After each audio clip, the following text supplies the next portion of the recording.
Hello everyone, my name is Halvey. In this video we're going to be looking at every final boss in Fire Emblem games and ordering them from the least to the most HP. So for this, when it comes to remakes and originals, I just took the version in which the final boss has the most HP. So an example is this first final boss, Medius, and coincidentally he is the one with the least amount of HP. So in FE1 he has 45 HP, in FE3 Book 1 he has 52 HP, and in the highest difficulty in FE11 he has 60 HP. So I'm not going to count, FE1 and FE3 Book 1, and we're only going to count FE11. His highest HP is 60, so that's all we're going to do. So for Medius, in FE1 and FE3 Book 1, he's easy enough to take out with just using Marth and Falchion, and as well as FE11.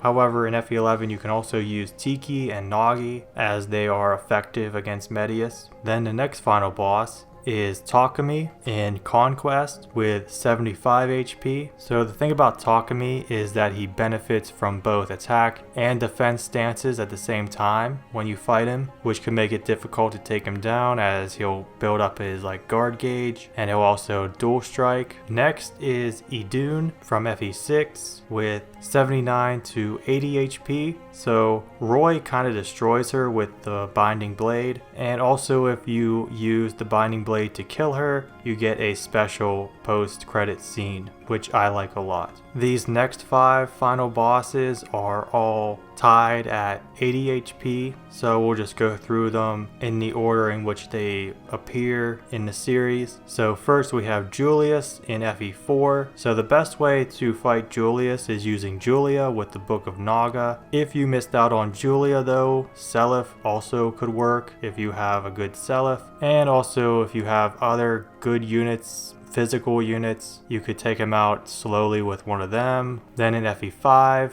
Veld is a really easy final boss. There's lots of different units that can kill him, whatever your best units are. Then Ashnard in FE9. Ashnard has to be killed with Ike and Ragnar, or Tabarn, Gifka, Nasala, whichever one of those 3 you chose to help you out. I like using Gifka personally. Then Garen in his Blight Dragon form in Birthright. This again, there's nothing too special about him. You just want to use your best units and you can take him out. Then Aninkos in Revelation has 80 HP in his final core part. Although if you want to count all of his body parts together, he has 286 HP total. But for this I only used his final part, core. And same thing with Garen, you just want to use your best units. Any unit can harm him, there's nothing special. Next we have 2 bosses tied at 99 HP. So first we'll talk about Medius from FE3 Book 2 and FE12. In FE3 Book 2 he only has 52 HP, but in the highest difficulties in FE12 he has 99. So when fighting Medius you have to deal with Maria,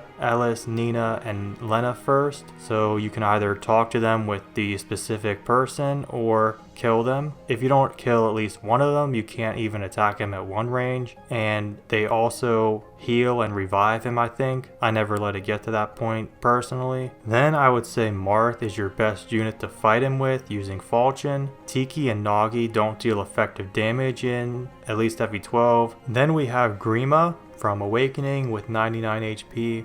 So there's nothing too special about Grima, you can just use your best units to take it down. Next is Nemesis with 107 HP from Verdant Wind route in FE16. So for Nemesis you should deal with the 10 elites first, because each one of them gives him +3 to every stat except HP. So taking them out first will make him a lot easier to fight later. Otherwise just use your best units. Next we have 2 bosses tied at 120 HP each. First is Fomordes from FE8. This guy's a really easy final boss. You can use your best units with the Sacred Twins, especially Erica's and Ephraim's Sacred Twins deal a lot of damage to him. Then Ashura in FE10 has 120 HP. Although if you include those auras that you have to take out first, that would add up to 840 total HP, since you have to take out all of those auras before you can even fight Ashura. Ashura has a lot of dangerous attacks that cover up most of the map or all of the map, and they get stronger the closer you are to her. Another thing about Ashura is that Ike has to be the one to land the finishing blow. If you try it with another unit, she will fully recover her HP, I think in some difficulties, depending on the difficulty. Next, we have the Fire Dragon in FE7 that can have 124 to 126 HP.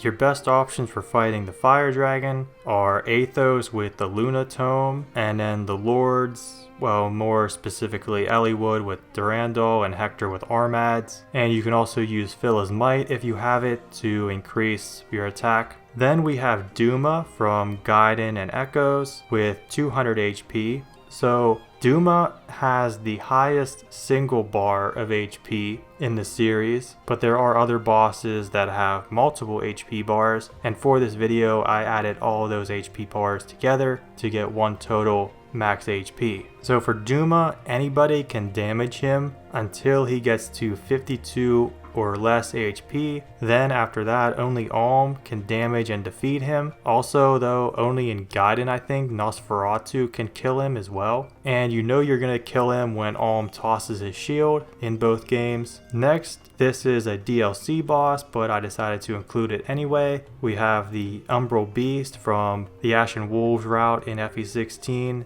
This thing has 525 total HP with all the HP bars included. This is a pretty tough boss. I will mention that the last HP bar is 170. Next we have Edelgard's Hegemon Husk form in Azure Moon of FE16 with 570 HP total. So Edelgard makes a pretty tough final boss. She has a near map-wide attack, and I think she gets 2 actions per turn, and her final HP bar is 199. And then the last 2 are both the same boss. However, depending on the route, she has different HP. So the Immaculate one in Crimson Flower in FE16 has 584 HP, and in Silver Snow of FE16 she has 640 HP. So the Immaculate one is huge. It takes up 9 spaces. It has a long range attack, which can be tough to deal with, and its final HP bar in both routes is 199. So with all that said, this is the end of the video.